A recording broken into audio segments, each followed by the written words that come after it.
Hey guys, welcome back. We're going to do another installment of my vinyl finds. I think we're actually up to number 26 now. So, yeah, let me get some CDs out of the way first and I'll show the vinyl. Things I picked up as of the last few weeks, just things I want to check out. This is an album by a female artist called Jem. The album's called Finally Woken. It was cool. It looked very intriguing from the artwork and the color inside. She actually has a very popular song, that song called They, but I don't think it really, it's from 04, ATO Records, I don't think it really stick in any collection. You guys might know this Atmar Liber and Luna Negra, The Hours Between Night and Day. It's a mix of a couple things. You got your smooth jazz in there, you got regular jazz, guitar, Mexican style. So this is on Epic. This was a really cool record. This was really cool and enjoyable, and this came out in '93.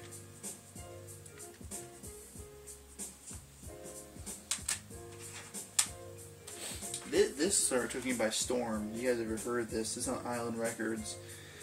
This is a group called The Art of Noise, and the record's called Who's Afraid of the Art of Noise, from 1984, and it's just really ahead of its time, in my opinion. Just like beats and noise and the way they mix it all together. I could be wrong, but I have a feeling that people might know of these guys, but this was quite an interesting listen, to be honest with you. The Art of Noise.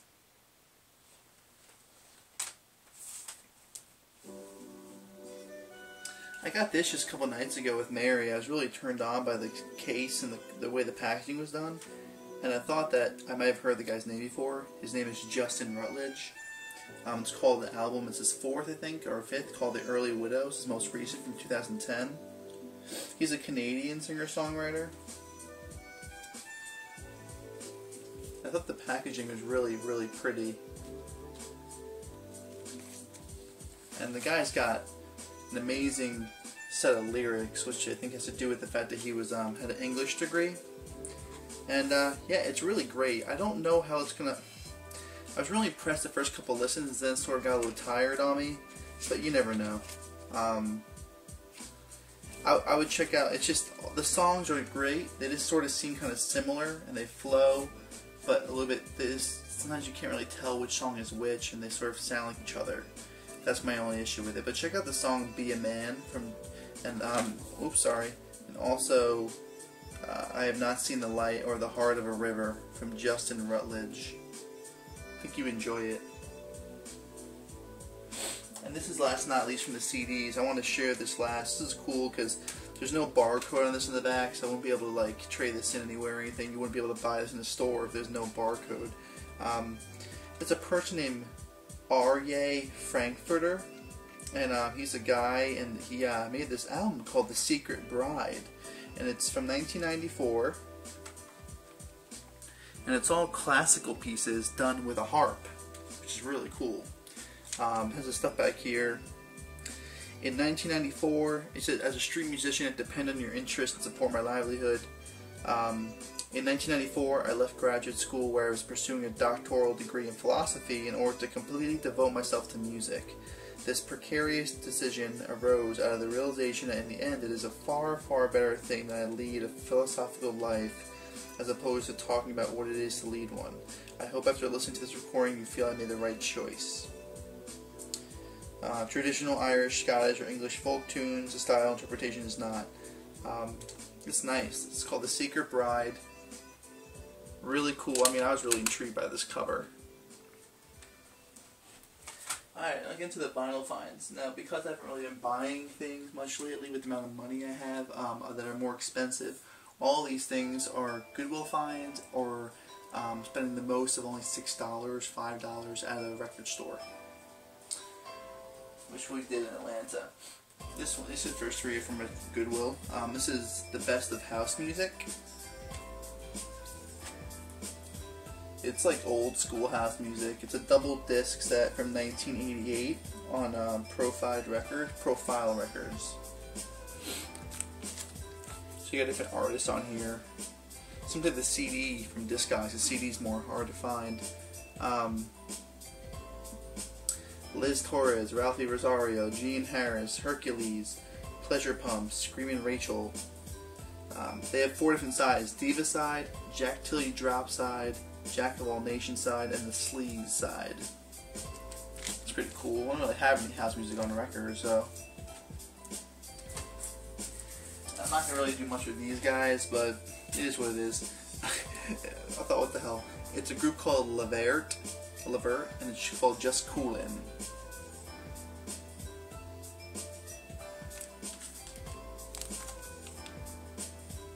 So I thought that was a pretty good find. Just for having something. It's from '88, and Heavy D's involved with them somewhere. He's on one of their tracks. I think he's on the Just Coolin' track, actually, title track. But it didn't really end up being too great. The best find I had of these 3, and the one that I got these 3, was, of course, to show this in the Facebook group with the Public Enemy. It takes a nation of millions to hold us back. Don't believe the hype. I think River was the one that said that. It's the first time I ever got into Public Enemy, just because I'm not that big usually on political type of music, but they're not really too hardcore political. It's pretty much anyone can get down with Public Enemy. But this is an awesome record. So I found this for only 50 cents in perfect shape with shrink wrap on it. So that's a great find at a Goodwill. That's my time doing. I'm not doing bad at all. Awesome. This looks really great to me, so I thought it was cool. I picked this up. The rest of these are, well, yeah. I'll show the other 2 from the Goodwill first, and then I'll show you what I got from Atlanta. I bought these 2 the other day at the Goodwill that me and Mary never went to.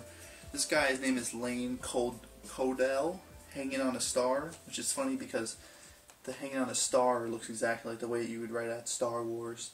I was actually really enjoying this when we played it. The first side was sick. It went from a ballad. The second song was more of a disco type of vibe, but not too disco-y. I just really thought it was really cool, to be honest with you. I was kind of surprised how much I enjoyed this. MCA Records, I don't think I saw this type of label before. Oh yeah, this guy's writing on it. Kelly, love ya. The guy's name is Sparky. Weird name, huh? Hanging on a Star. And this one's in the shrink wrap. I haven't listened to it yet, but it's in perfect shape. Untouched, unplayed. Lyric sheet and everything, too. This is like a group called a hip-hop album from '88, which is a lot cooler than the Levert one, called Canine Posse. I haven't listened to it yet. But I saw the video, which is funny, from 8-0 to it, and I know somehow it was mentioned that like Charlie Murphy, I think, is involved with it. He doesn't look like he's not one of these guys, but I heard it has something to do with one of the Murphys. So got that for 40 cents.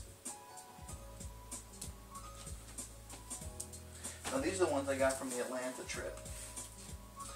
This is an album I got for $4 called Fire Ballet. The group is called Fire Ballet, and it's Night on Bald Mountain. It's a prog album. I thought the album cover was really, really sweet. It's on Passport Records, actually. I know Dwayne loves Passport Records. Oh man, I shouldn't have opened this because I forgot this is a really tough one to open. I'm not going to open this one, but you know what the Passport Records label looks like. But the artwork is dope.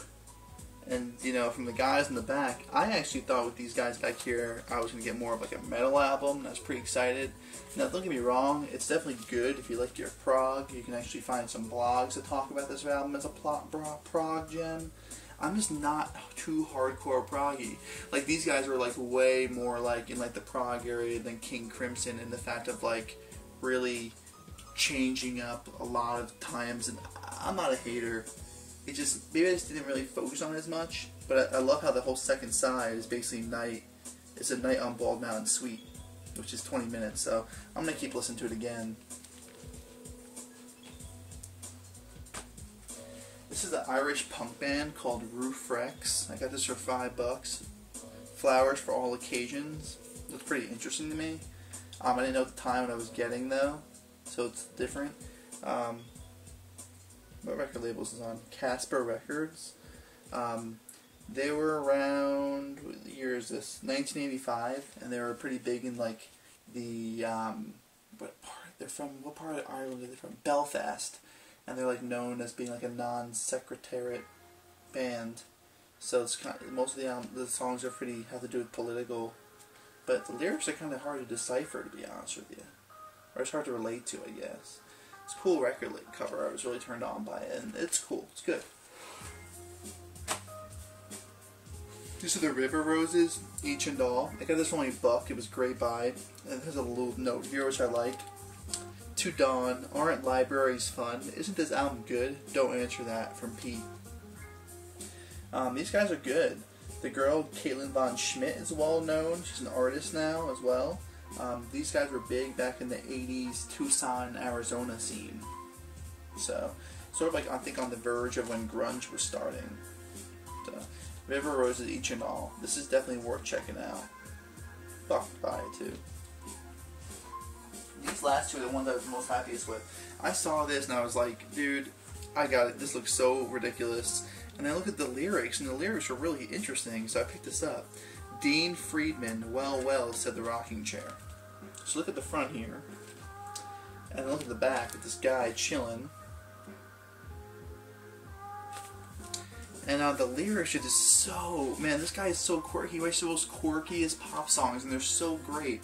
Like, Rocking Chair, It's Gonna Be Alright is like a song of him, like, with like all these different pieces in his house of furniture speaking to him. Lucky Stars is a really great duet song. The Deli song, Corned Beef on Rye, is literally a dude like singing. It's written out like boy, girl, waitress. And this guy's like talking about how he's into this girl and how they met while he's at a Jewish deli. Like, it's hard. A song called S&M about a guy who's like following him, who smacks his ass in the streets, and he's into sadomasochism. Like, just really, really interesting pop vocals. Like, really, really crazy lyrics. So this was actually really cool on Life Song Records, and this came out in '78. Guy still puts out music now. And I showed this the other day, just yesterday, or yeah, yesterday on Facebook. This is great. I was glad I found this. I really liked this artist when I got into him. He's featured on the Romeo and Juliet soundtrack, which is an incredible soundtrack, and his song Angel's on there. That's from his third album called Shag Tobacco. This guy does work. He's really close friends with Bono from U2. He does Flood, who's famous for his production, obviously. Did work with him on this album as well as other ones. His main other guy who did all the music with him on this album is remember his name, but this is from '92 on Island Records. This is Gavin Friday's second album called Adam and Eve. This guy is just superb. Like, he's just really, you just won't hear anything like him. Songs like Falling Off the Edge of the World and Saint Divine are just great songs. Like, Falling Off the Edge of the World, the music is unbelievable. Like, the way this music straight with no vocals, the way it's written is unbelievable. He's just someone, his music is just so different, you know? It's so different than everyone else's. Here's the vinyl of it. One side has the tracks. This side has its Apple. And it has the lyric sleeve as well.